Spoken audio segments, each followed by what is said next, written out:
हमने कल ये बात करनी शुरू की थी कि हम डीपीडीपी एक्ट से रिलेटेड कुछ एग्जाम्पल सिनेरियोज डिस्कस करेंगे।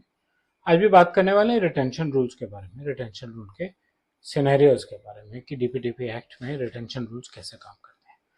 मेरे यूट्यूब चैनल पे आपका स्वागत है। इस पर आप लगातार डीपीडीपी एक्ट पे और डेटा प्रिवेसी पे नया कंटेंट देखते हैं और जैसा कि मैंने कहा, आज हम बात करने वाले हैं कि डीपीडीपी एक्ट में रिटेंशन रूल्स कैसे काम करेंगे। रिटेंशन रूल्स यानी कि आप क्या डेटा रिटेन करना चाहते हैं और डीपीडीपी रूल्स क्या कहता है कि आपको कब तक रिटेन करने चाहिए।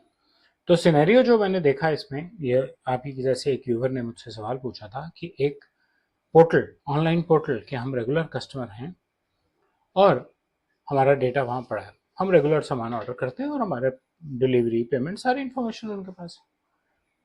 5 साल 6 साल हो गए हमें उनसे सामान खरीदते हैं और अब हमें अचानक ऐसा लगा कि हमें अपनी इन्फॉर्मेशन डिलीट करानी है, तो हमने उनको रिक्वेस्ट किया कि आप हमारी पर्सनल इन्फॉर्मेशन को डिलीट कर दीजिए। अब क्या होगा, अब क्या होगा, क्या डिलीट होगा और कब? जो हमारी शॉपिंग प्रेफरेंसेस हैं वो इमीडिएटली डिलीट करनी चाहिए।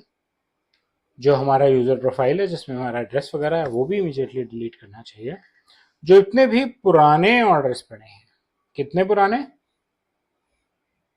डीपीडीपी एक्ट कहता है 1 साल से पहले की ट्रांजैक्शंस डिलीट की जा सकती हैं।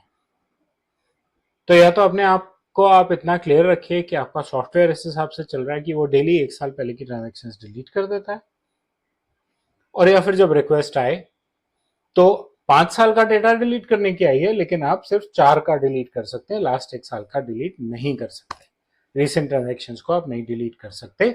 डीपीडीपी एक्ट कहता है 1 साल का, पिछले 1 साल का डेटा तो आपको रखना पड़ेगा। तो क्या रिटेन करना पड़ेगा? आपको ट्रांजेक्शन लॉग्स रिटेन करना पड़ेंगे। क्या ट्रांजेक्शन हुई थी, किसने कब क्या ऑर्डर किया था, कहां से खरीदा गया था, कैसे डिस्पैच किया गया था, पेमेंट्स कैसी आई थी। तो अगर आपने कोई third party payment provider use किया तो उसके पेमेंट पोर्टल के लॉग्स आपके पास होने चाहिए, या आपका प्रोसेसर के साथ कॉन्ट्रैक्ट ऐसा होना चाहिए कि वो लॉग्स दे सके। जिम्मेवारी आपकी है।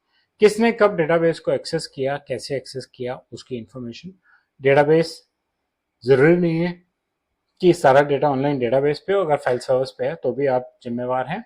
डिस्पैच के, कुरियर्स के लॉग्स और सिक्योरिटी के लॉग्स, डेटा की प्रोसेसिंग के लॉग्स, डेटा कब प्रोसेस हुआ था, क्या क्या प्रोसेस उस पर चल चुके हैं, डेट, टाइम, पूरी इंफॉर्मेशन लॉग्स की, इनको रिटेन करना जरूरी है।